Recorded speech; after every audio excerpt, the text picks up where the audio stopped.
Imagine choosing nursing and being told it's not a real profession. Let's talk about it with nursing expert Dr. Jenny Uguru.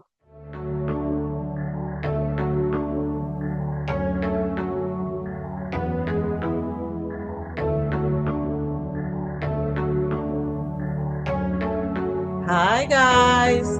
Welcome back to Rts Share Tea, where respiratory therapists live out loud. With me, your host, Linda Fry, the Asthma Lady. Yes, welcome everyone. Welcome to anyone new. And today I am so excited because we are going to be talking about the current state of the nursing profession and the federal policy change that could reshape nursing education. All right. But before we speak about that, I just have to say thank you to my guest, my past guest co-host, Dr. Anthony Santella, who started the conversation on the Federal Department of Education policy change that could reshape the public health pipeline and the current workforce. So this episode is piggybacking off that episode. And I'm very excited to have nurse expert, our guest co-host, Dr. Jenny Uguru. Hi, Dr. Jenny. Thank you. Yes. So, yes, thank you so much, Dr. Jenny, for being here. Guys, before I let Dr. Jenny take over the show, I am going to read her accolades so we can understand why I had to have her on the show, how she connects to this topic. All right, guys. So, give me a minute, pull it up. Okay. Dr. Jenny Uguru is the Director of Nursing for Quality Management at New York City Health and Hospitals Woodhull. She received her associate's and bachelor's degree in nursing from CUNY New York City College of Technology, her master's degree in executive leadership and healthcare management from Long Island University, and her doctor of nursing practice degree in healthcare systems leadership from Chamberlain University. Dr. Uguru has clinical and leadership experience in acute and critical care nursing, ambulatory care, maternal child health, and oncology. She is certified in many specialties and received a fellow of both the New York City Academy of Medicine and the Academy of Diversity Leadership in Leaders in Nursing. Dr. Uguru has a passion for leading by example and providing quality patient care while addressing the concerns with impact patients and their ability to care for themselves. Dr. Uguru has guided, supported, encouraged, and inspired many nurses and non nursing staff and colleagues to pursue and achieve professional growth and development. Finally, her dedication to population health and caring for the underserved underscores her lifelong community commitment to health equity, community service, and engagement as she actively volunteers to participate and develop events which positively impact the health of the community and also strengthen and uplifts the community. We speak the same language, Dr. Jenny. Yes. Welcome, Dr. Jenny. Thank you so much for having me. I'm so honored and privileged to be here. Thank you.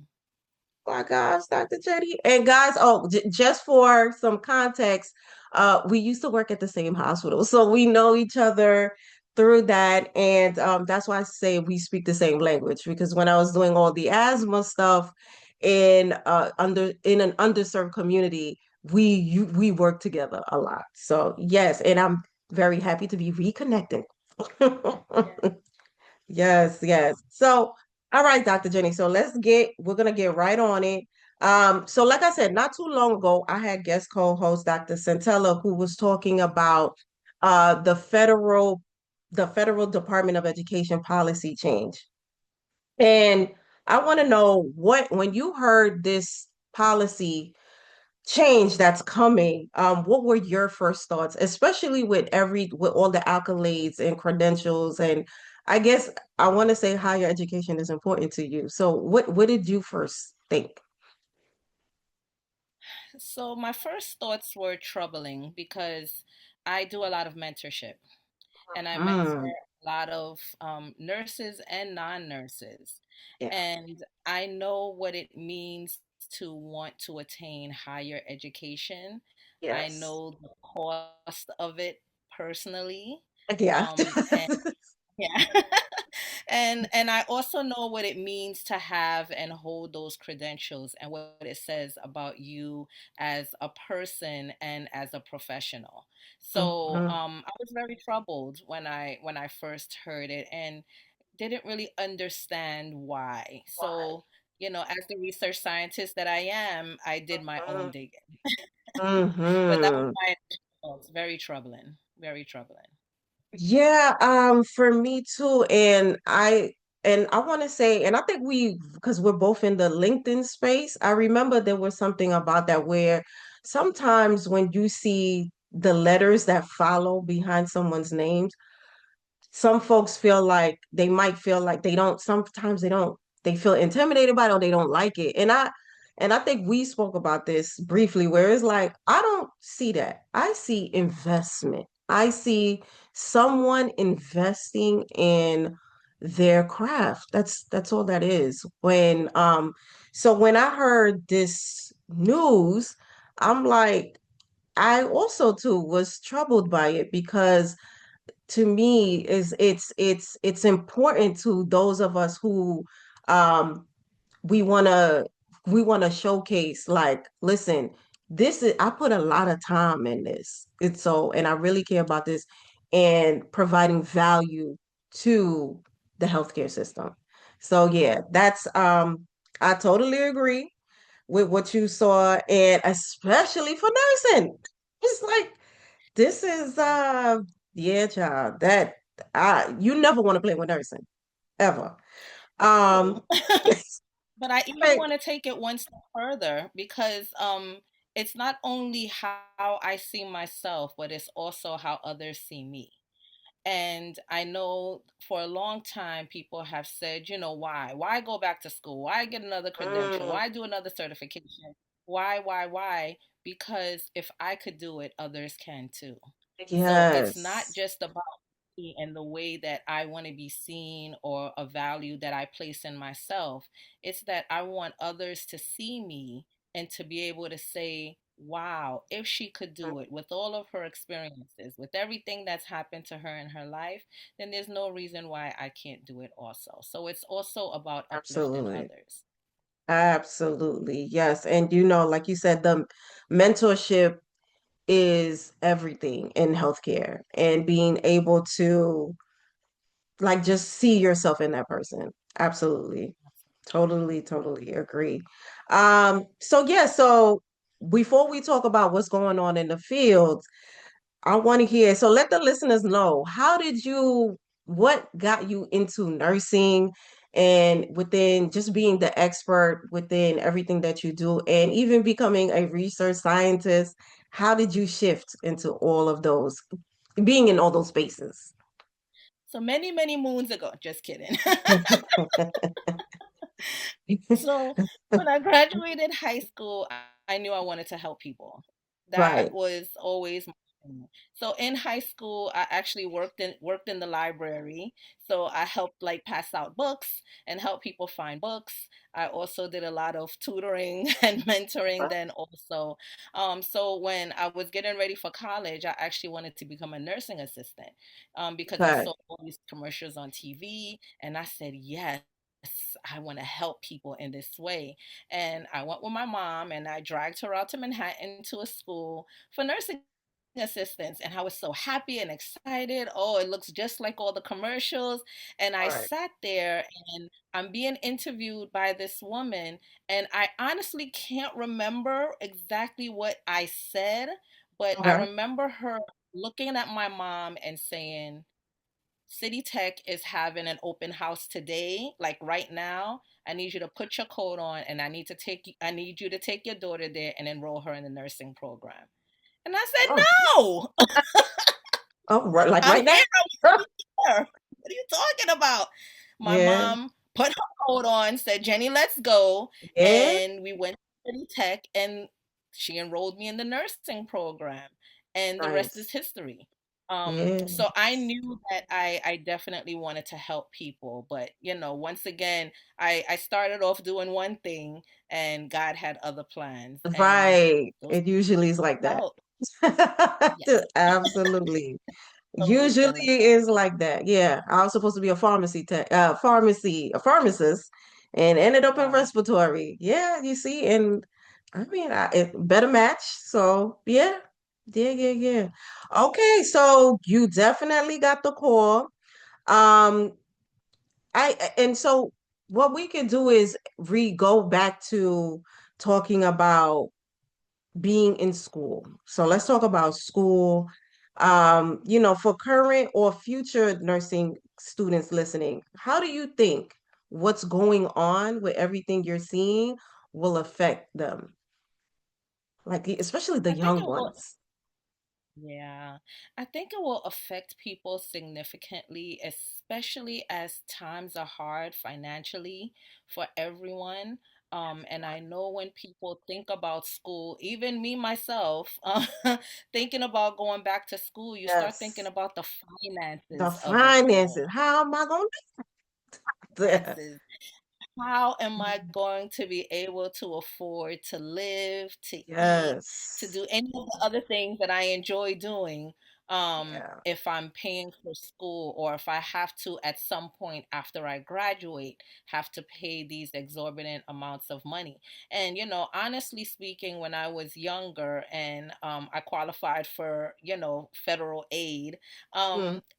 I used it, right? I took it and I used it, but I did not realize at that time that I would have to pay all this money back. Right. I don't Right? think any of us And really knew the gravity of that. nobody thought I don't think about they it. don't Like, break I it down to remember you like being that. Yeah, I remember being like 19. I Yeah. graduated early. I was a nerd, still am, but I graduated early, and I remember being 19 and getting like checks for thousands of dollars. Like, Right. oh my God, not realizing that this money Yeah. still has to be paid back. It got to go back. So as I got older, and now, back then I was living with mommy, and now the bills are Mm. billing, as the young kids Mm-hmm. say, Okay. you still make money, but you still have to pay that money back. So I You think the have to. impact on the younger children is going to be a lot, or the younger students is going to Hmm. be very burdensome for a lot of people, especially if their family is thinking about taking out loans. Right. Sometimes people put, liens and on Yeah. property and things just to be able to afford for their children to go to school. And I know for organizations that are paying for people to go to school, it's also a cost, right? Yeah. Everything is a cost Everything. when you try to work it out. So it's going to be very difficult for a lot of people to decide if they want to go beyond an undergraduate degree, because that is essentially um what this what this is Policy. saying. It's what this Right. policy is saying. It's saying that yes, we can afford to give you loans up until graduate. Once you take Yeah. graduate school, so that's master's level and above, you're pretty much on your own. Yeah.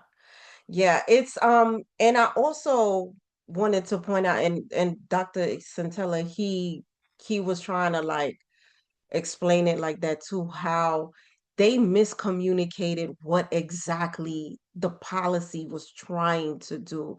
So it's not like it's a complete like enemy of us as professions. Like it's really trying to balance out the cost of education, like but the language that they use, like nursing and these professions not being a real profession, I think it threw everything for a tizzy, especially on social media. And then all the nursing memes, I mean, they're hilarious. Like the memes we were seeing where nursing would be like, oh, so I'm not a nurse now, and and all of this comedic stuff that we were seeing, but we knew that it was coming from a place of misunderstanding and the profession feeling hurt, because nurses, you guys do so much and care for so much, and then to hear the words like nursing next to not real profession, it's almost insulting to hear it like that.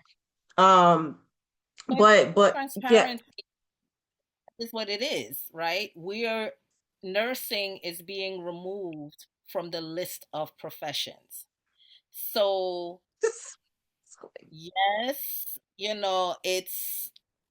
it's not saying that nurses aren't professionals, but right, if you right, are removing the title and many other titles from the list of professions, um, then essentially what are you saying, right? And yeah, I can understand why a lot of my colleagues feel like, oh, so nursing isn't a profession anymore, right? My New York State Board of Nursing license comes from the Office of Professions. right, And if it's exactly. What are you saying? exactly, and if I'm no longer under the list of professions, then what are you saying? So What are I we saying? understand why yeah, I understand why people are highly upset, as I was also, and very disappointed in the Board Correct. of Education. Correct. I'm also I have a public health hat too, and we both do a lot of community stuff, and it's like we know this stuff, especially in underserved communities. We know these professions are necessary. And and we're going to talk about the next topic is the future. Like we are in an aging population. Like, the boomers, and we're talking about, so folks are living longer, but the concern is the quality of life. We all want to live at the optimal level of our lives. What does that mean when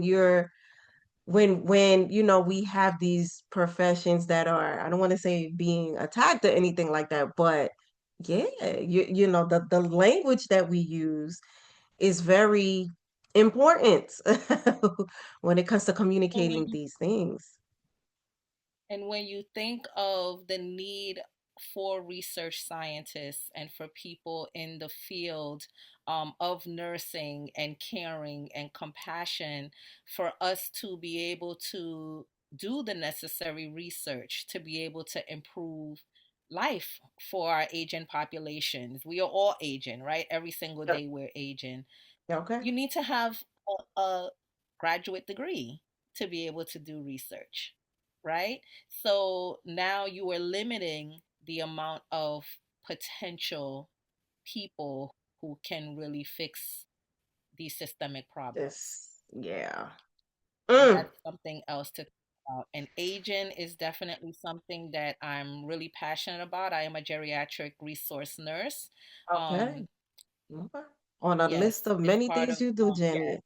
Good Lord. many things I but because I am a fellow of the Royal Academy of Medicine, and they're doing a lot of work on the aging population, and working with architects and looking at how we can build places where people Mhm, can the still have environment. community, where they can still have independence, but where Yeah. they can still feel cared for and still have healthcare professionals when they need them. Um, Yes. Looking at robotics and being able to, Mhm. help people stay at home longer and, Right. be able to function independently longer. You need research You scientists for need this. it. You need It's people who it's have and graduate degrees. and no, no, no. We're listening. I definitely think, as we're dealing with, especially, I have aging parents, and I think of these things all the time. Like, what and I think aging faster sometimes than what we expect. I think Mhm. with everything going on, Yes, and these are things you just really touched upon a very important thing. Like, folks wanting to stay in their house longer, being independent longer. And these things are very, very important because the struggle is real. It is. it is. Especially in our underserved communities. It really is. Um, and with that being said too, so now, okay, because we're right. So we started talking about the future. Um, let's reel back to nursing school, right? And we mentioned the price. We everything got a price tag on it. Um, how what tips would you give to, let's say, nursing students right now, or those trying to get into nursing school? Like how would you have how would you be able to say for them to manage debt? How have you seen someone manage their debt, or even yourself, if you willing to share that? What tips? We need to know the tea on that. Like So, everyone's the way everyone lives is different, different. right? Yeah. The key is trying not to live above your means. And, Yes. I say that even with a laugh because I went to the supermarket the other day. I spent $250 on 2 bags of groceries. It's Like insane. within a week and a It's half, the groceries were gone. So I say to myself, what does living above your means or below your means, what does it mean? that Um, is how you know how to handle debt is how a lot of people handle debt. They work 2 and 3 jobs. I don't know many people who aren't working multiple jobs, and that's especially if they don't have a partner. Because with a partner, hopefully who's also right. working, you have someone to pay the bills, the Right. responsibilities with. But I don't know many people who aren't with the partner, who aren't working the 2 and 3 jobs just to be Yeah. able to pay their bills and to be able to Correct. have some money to survive. Paying back student loans is not a joke. I tell It's people not. when they're like, "How do you do it?" I say, "Go back to school so you can get your loans deferred again." Get it deferred. Get a Get it timeout real quick. deferred. So, it's a joke that I've always given my friends, and they're just like, "Why are you back in school?" Because I don't want to pay the loan. Let me put it Yeah. on timeout a little bit Yeah. longer. Oh yeah. So it's a I've joke that told I folks always I'll be dead. I'll be dead by the time that thing. I'll be like, I'm in no rush. I'll be dead by the time I'm done. Because it's just it's a it, lot. It's a lot. yeah. The best Oh thing yeah. best thing that happened to most people is getting the loan forgiveness. Right, That right. So President the Biden, that he was able to get that approved, and then it wasn't approved, but a lot of people were right, able to take advantage of that. I still right, send a lot of people to HRSA, the Human Resources Services Administration, because they okay, still have a public loan forgiveness program. That's the window okay. is actually open now. I know it's not the time to plug, Excellent. but I need to plug Right. that. No, no, no, plug. HRSA.gov. Please go and see, if you do have Right, outstanding student loans, if you do work in public service, you can fill out the form, send it to the different places you've worked. If they're, uh-huh. federally qualified, meaning underserved populations, patient Right, populations, you can get your loans forgiven to a degree. So I do tell people that that's an option for now. We don't if know how for long that's right, going to how be. long? The door Yeah. is open, so definitely take advantage of that. But it's not easy, and I also say take advantage of organizations that are willing to pay for you to go to school, that are willing to give you some kind of reimbursement, even if you pay out of pocket at Right, first. They're able to reimburse you, and also pick schooling or programs that is something that you really want to do. Don't just get right, degrees to get degrees. Get the right. degrees that are going to get you a job, even if it's a future job that will Mm-hmm. allow you to realize, or have that return on your investment. So that's Correct. the advice I can give to the Investment. No, no, younger no, students. Dr. Jenny, that's great because I think um we don't want folks to get deterred away from higher education. It's like still go. You just have to really collect your resources and figure out, how am I going to do this? But there is always a way. We've all I think we've all had the how am I gonna do this at some point. Absolutely. And yeah, we get it done. Here we are. I mean, And the last thing is to join a professional organization. I'm a member of many, as you can imagine. Mm-hmm. Um, Join a professional So, organization. Almost all of these, well, all of the professional organizations that I'm a part of all have scholarships. It just right. takes you writing Yeah, about what you do, what your passions are, how you plan to give back to your community or to the profession, um, for you to be able to get some money to help you with school. But of course, you have to be enrolled in a program to apply for these scholarships. But they are available. And I know people who have paid their entire way through school just on scholarships that they had available. So, absolutely. besides being part of your community, your professional community, and joining the professional organizations, it's really important to also tap into the resources that they have available for continuing education and professional growth and development also. Excellent. Yes, great, great, great tips.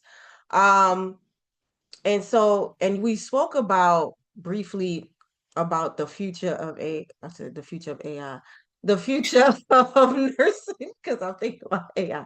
So yes, talk to us about more about what you think the future for nursing will look like. So we already spoke about the aging population, but stuff like that, telehealth, AI, anything in between those things. What do you see for the future of nursing? I think it's all of it. Um, but one of the things that I don't feel here in the United States that we've really tapped into that some other countries are looking at is robotics and the power of robotics in healthcare.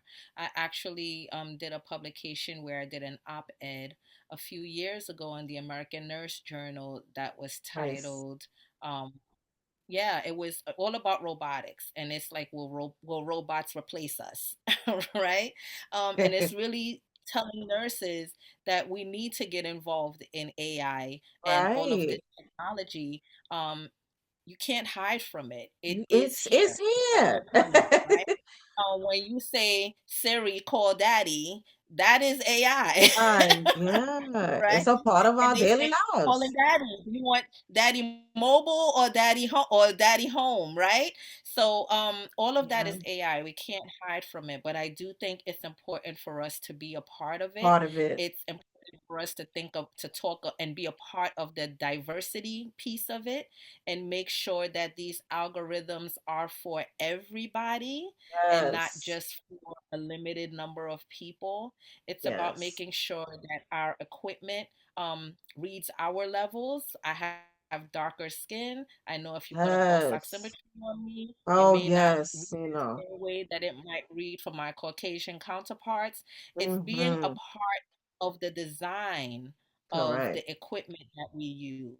It's being a part of the design of the systems that we use, and it's being a part of systems that can really transform the way we care for people, whether in the hospital, which is where healthcare has always sort of been Right. around, focused around someone being sick and in the hospital. But it's really Right. talking about exactly what we're talking about with the aging population. How do we provide this same quality of care outside of this hospital, Outside. in the community, Correct. in the home, In the in the social correct settings, in the churches, in environment. the schools? Yes. Yeah. It's in the environments I say where people play, pray. Mm-hmm. Um, you have to think about what life looks like outside of the Out of the hospital. That's the hospital. reason why I Absolutely.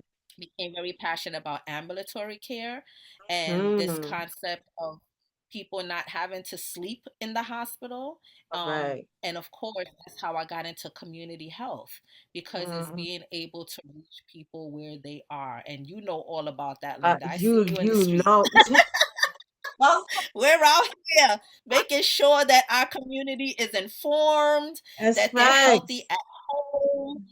That's the kind of Yes. stuff that I'm about. We outside.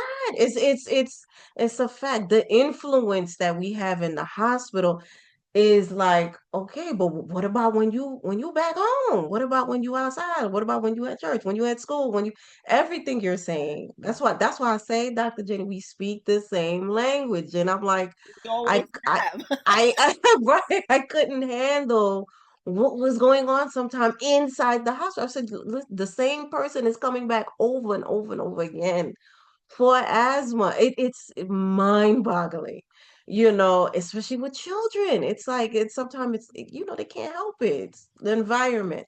So yes, I totally agree. Totally, totally agree. Um, and as far as AI, and I've had a few episodes around AI and especially around chronic disease management. It is in our best interest to be a part of those designs, conversations, implementation, innovations. I agree. So I'm also in in that space because I want to make sure we're at the table. We're part. Yeah, Absolutely. And makes that, sense. sometimes if you don't get invited to the table, you build your own table and you Correct. You. bring the people who you need to have at that table. And we Mhm. all have resources. And that's why I say, taking it back to the profession of nursing and the graduate degrees, you need the people who have the experiences and the knowledge. Mm, You need the educators who are providing this mm, higher level of education. You need your PhD who can create their own research and their own man. science. You need the DNPs like myself who can use that knowledge to be able to transform healthcare, transform the lives of patients and of staff, right? And of our colleagues. Mm, We really need everyone at the table. We need those higher level professors and those educators to teach the next generation of. So we absolutely. need all of these people to we need our profession. We need our profession to stay a profession. Excellent. Well, Dr. Jenny, I mean, you just closed out the episode in an amazing way. I mean, yes, just preach, preach, preach, because it is it's just a scary time. But I know the proof is in the pudding that these systems, um, just everything that we've talked about is so necessary, so necessary. Dr. Jenny, I want to say thank you so much for your time. Feel free to plug away anything you have going on. How can we find you? Social media handles, whatever. Plug away. So yes, everyone can find me on LinkedIn, Jenny Uguru, Jenny I love that. Uguru. Very easy to find. Hmm. I am scheduled to do some conferences this year. I definitely want to put a Okay. plug in for AAA again, which is my Okay. ambulatory care nursing organization, where myself and one of my nurses will be there to do All a poster right. presentation. I have some things going on with Stigma for healthy work and to just provide information and education and to network um, with my colleagues who are doing amazing things nationally and internationally. I tell people it's important to attend conferences because you Is will be amazed at what some organizations are doing and some of the yes. things that you can bring back to your organization to make the quality of care better, to make Hmm. the care that the staff can provide better and to be able to provide so that they can also have great experience, right? Oh, Because yes. I've always told my staff all the time, if my staff are happy, my patients are going to be happy. And that's Thanks. always been my stance, right? Of course. So I need to first, my priority is to always make sure that my staff have the resources that they need, Absolutely. that because they are also a resource. So making sure that they have the resources that they need, it's a double entendre. um, so it's really making sure that everyone has what they need to be able to provide the best quality care for their patients, whether they're in the hospital, outside of the hospital, in the community, at home. All of it matters. And that's why we go out Yes. into the community when the weather gets nicer. It's freezing here in New York. But as the Right. weather gets Yeah, nicer, we all know. we will Uh-huh. be once again outside, making Outside. sure we are touching our community because I know it means so much to be able to go out and meet your community where they are. Absolutely. And we're hoping to go to Magnet this year also, which is the largest nursing conference ever. I was there last year. I think they said 17,000 nurses. Um, so yeah, huge numbers. So I'm hoping to be there again this year. And I'm presenting at the nurse practitioner organization this summer also. So All right. You all set. AANP with one of my colleagues. So there's a lot of amazing things that's happening in my life, in my career, and I'm Amen. blessed and thankful for all of it. I have an amazing team, from my Mhm. boss to everyone, including my previous staff, who are just continuing to do amazing, amazing things. It truly is a blessing. Amen. Listen, I love it, Dr. Jenny. You know, I always loved your energy. I appreciate you so much for really bringing the tea today. Um, and I hope, guys, I want you guys to continue the conversation. Let us know. Do you have any concerns? Do you have any questions? Are you excited? Are you just what are you seeing and how do you feel? Let's continue these conversations. For anyone that's in the healthcare field, what do you feel about these policy change? Respiratory therapists, nurses, public health educators, all of us, we are all on the same team, and we should continue these conversations. Guys, for any of you who want to connect with Dr. Jenny, I'm going to put all her social media handles, and I'm going to also link in HRSA. HRSA. I'll put that in the description for those that are looking for help with their school loans because we know that's important too. All If I right, could just guys, have one go ahead, plug.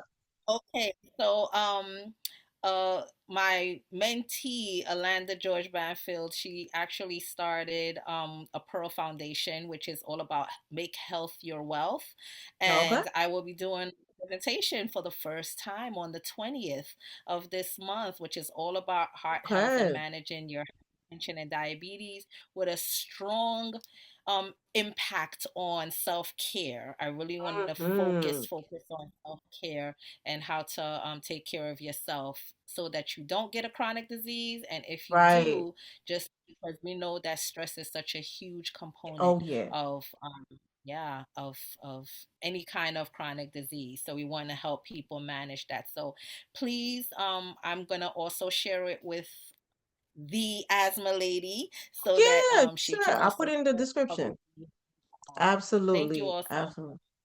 Thank you, Dr. Jenny. Thank you, guys. Remember, we are here on most podcast platforms on Wednesdays. RT Share Tea is also available on YouTube on Thursdays, except for when I'm on vacation. All right, guys. I'll see you next time. Bye.